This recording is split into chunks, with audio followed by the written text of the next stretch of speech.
opposing Invoke Article 50 now. You are demonstrating now in front of Downing Street to call Theresa May to trigger Article 50 soon. Why? Because you said this is the result of the referendum and it cannot be delayed.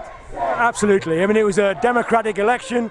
17.5 million people voted to leave the EU, and there's been nothing but obfuscation, delay, and we really are just arguing for Theresa May to start her headship of the Prime Ministership of this country with invoking Article 50 now. Let's not waste any more time. Let's get it started. Let's have a good plan in place and let's take it forward.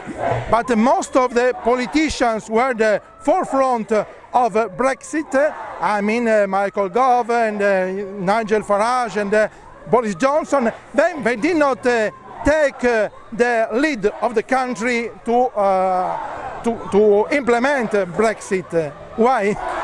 Why? Because British politics is full of cowardly politicians, I'm afraid. So this is why we're kind of putting some moral pressure on Theresa May. She says Brexit is Brexit, but nobody seems to know what that means. As far as we're concerned, it's very clear that we have to start triggering it out. In terms of Boris Johnson and Michael Gove, these are people that I don't endorse. I support that they were campaigning for Brexit, but I'm not a Tory politician. This is not necessarily a political campaign, it's a campaign for democracy. This committee is not connected to a specific party? No, I mean, we have people here who are Remainers, people who voted to remain, but now that the vote has gone through, they respect the democratic voice. So that's really what we're trying to invoke, is to try and say that if there is such a mandate, then surely we cannot ignore it. And finally, what is Brexit for you? What it means? What should change in this country? Well, it could be whatever we want it to be, hopefully. Brexit is getting rid of the technocrats in Europe, like Greece maybe should have done 2 years ago. But we're trying to stand up for deciding our own politics for ourselves, but that is not a racist campaign. That is an open campaign. It says that there's a bigger world than just the EU, than Europe, although I am a good European. So I'm going to believe that we can now have a much more open debate, and really trying to structure the future the way we'd like to see it. So Brexit doesn't mean mass deportations? Absolutely not. I'm in favour of open borders. I want more people to come here. But, you know, at the moment, the EU has the say on that. We should be dictating how that happens and when and what procedures there are. So I'm in favour of democracy. I'm in favour of free movement of people across the world, not just across Europe.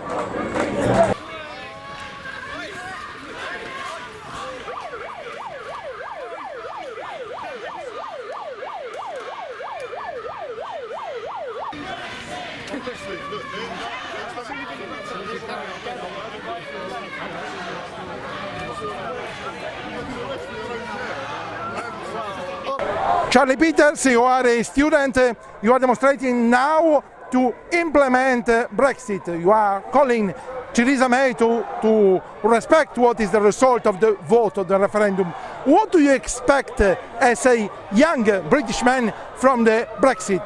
How could the society change? I expect a more global and internationalist Britain. I want a Britain which is outward looking, not just resigned to a small part of Europe. I want an entire global vision for Britain. I want free trade between nations and free movement for people between these nations. I think that's only achievable whilst we're out of the European Union. So you expect a more international Britain after Brexit, but many people think that Brexit is a way to close England, to make it a little England. How do you answer? They can vote for that if they want, but I reckon the liberal and internationalist view will always win over inward-looking fools. The way to win free movement and free goods and trade is to vote for it. We want our democracy back. We've established that with the Brexit vote. Sovereignty for our parliament returns. Without it, we're just slaves to Brussels.